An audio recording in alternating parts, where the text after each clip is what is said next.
Voilà, donc moi je m'appelle Guillaume, je suis ce qu'on appelle un sourceur, c'est-à-dire que j'identifie, je trouve et j'engage avec des talents, même si j'aime pas ce mot-là. Je pense comme John Berchin que la guerre des talents est terminée et que les talents ont gagné. Le problème principal, c'est quoi pour moi dans les entreprises? C'est que les RH, ça se regarde le nombril, hein, ça s'occupe très bien de ce qui se passe à l'interne, les membres de la famille, ah, je te fais de la paye et machin, et j'ai mon brevet RH et je suis content.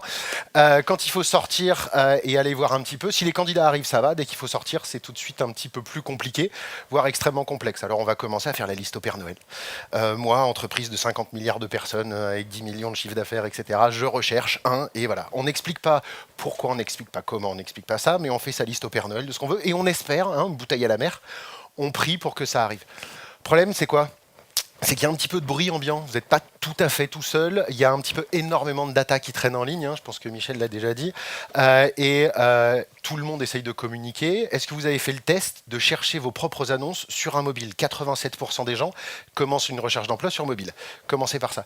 Et généralement, commencez même carrément par vous connaître vous-même. C'est-à-dire que si vous n'avez pas d'EVP, d'Employee Value Proposition, d'USP, en fait, arrêtez de poser la question et de dire « moi, je cherche, toi, venir », mais plutôt dire « pourquoi est-ce que, en fait, toi, candidat potentiel, tu pourrais potentiellement venir vers moi ?»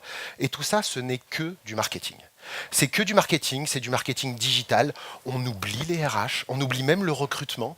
Tout ça, c'est terminé, ça ne m'intéresse pas. C'est du RH et du digital et du marketing. Je suis convaincu, comme Gene Collins, qu'une entreprise devrait limiter sa croissance et sa capacité à attirer suffisamment des bonnes personnes. Quand on demande aux entreprises ce qui est le plus important, c'est toujours les talents et on investit, ben voilà, récupère des customers, récupère des choses et les RH, c'est toujours ce qui finit en dernier.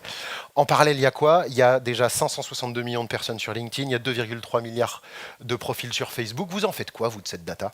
Hein, vous allez comment la chercher exactement? Au mieux, quand on est un RH et qu'on se dit allez, je vais faire du sourcing, on tape 2 mots-clés bien pourris dans LinkedIn, on trouve exactement les mêmes profils que tout le monde, et il se passe quoi? J'ai mon slide qui n'avance pas. Ah si, ça y est. J'envoie un message en spam bien pourri à peu près tout le monde, la planète, et j'espère que ça réponde. Et ça finit dans la touche delete, c'est du spam, merci, bonsoir.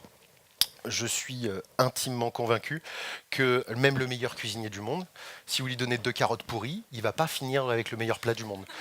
Allez plutôt chercher vos ingrédients. Hein, la star, c'est le produit, comme on dit. Donc, on va chercher les ingrédients directement et à partir de là, on pourra recruter. N'importe quel recruteur, vous lui mettez le bon candidat, il y arrive. C'est pour ça qu'il existe des sourceurs, hein, on est des vrais pros, avec 2 côtés. Un côté data, c'est-à-dire capacité à identifier les gens, à identifier la donnée, hein, qui est partout. Et de l'autre côté, du marketing de l'engagement, de la créativité, pour aller délivrer le message et toucher exactement là où il faut. Parce qu'il ne faut pas oublier qu'on n'a qu'une chance de faire une première bonne impression, que le sourceur, le recruteur, ce qu'on veut, c'est la première poignée de main, certes vers le potentiel futur employé, mais également vers vos actuels clients. Ça, c'est encore une chose. Et moi, quand je reçois ça, et ça, c'est un vrai message que j'ai vraiment reçu. Bonjour Guillaume, je suis Emmanuel, DRH de la société SAF. J'aimerais échanger avec vous concernant une opportunité professionnelle. Merci, n'hésitez pas à me contacter. Bonne soirée, Emmanuel. Le mail s'appelle d'ailleurs opportunité professionnelle. Moi, j'ai l'impression de quoi? J'ai l'impression en fait que je suis une blonde dans un bar et qu'on me dit bonjour, j'ai très envie de. Voilà. Et donc, voilà mon numéro, merci de me rappeler. 1, ça marche pas. 2, je sais pertinemment que tu as fait ça avec toutes les autres blondes du bar. Et encore pire, il y en a qui disent est-ce que tu connaîtrais, si t'es pas intéressé, est-ce que tu connaîtrais quelqu'un? Je vais voir une blonde, je vais lui dire j'ai très envie, mais si tu veux pas, est-ce que tu connais quelqu'un? Peut-être que si on commence à targeter des petits groupes de personnes, qu'on arrive à les connaître, qu'on sait exactement qui ils sont, qu'on ne fait pas du spam, mais qu'on y va exactement, qu'on délivre le message, ça va commencer à fonctionner un petit peu plus. Le succès n'est pas une coïncidence. Vous avez à peu près la liste des meilleures équipes de sourcing. Il y a des grosses boîtes hein, qui, certes, reçoivent beaucoup de CV, mais ont des armées entières de sourceurs qui vont chercher exactement les personnes et qui vont délivrer ce message et qu'on fait un vrai travail d'employer brand. Donc, tant que vous considérerez que déjà le recrutement c'est des RH, vous avez tort. Quand vous continuerez à ne pas dédoubler vos équipes de recrutement et à ne pas intégrer cette réelle fonction qu'est le sourcing professionnel d'aller chercher directement, il n'y a aucun rapport entre le nombre de CV que vous recevez et la qualité. Google, c'est 3,2 millions de CV pour 6000 postes à Menlo Park. Ils ont 150 sourceurs en échange. Parce que ce que vous recevez et ce dont vous avez besoin, peut y avoir une dichotomie totale.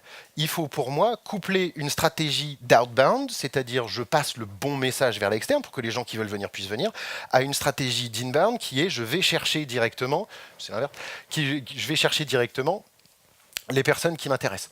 Je suis comme Churchill qui pense ça. Soyons clairs, le futur, c'est pas demain, c'est déjà maintenant. Nous, on est en train de le faire. Vous, vous faites ce que vous voulez, mais nous, on avance. Le train est déjà parti. Voilà.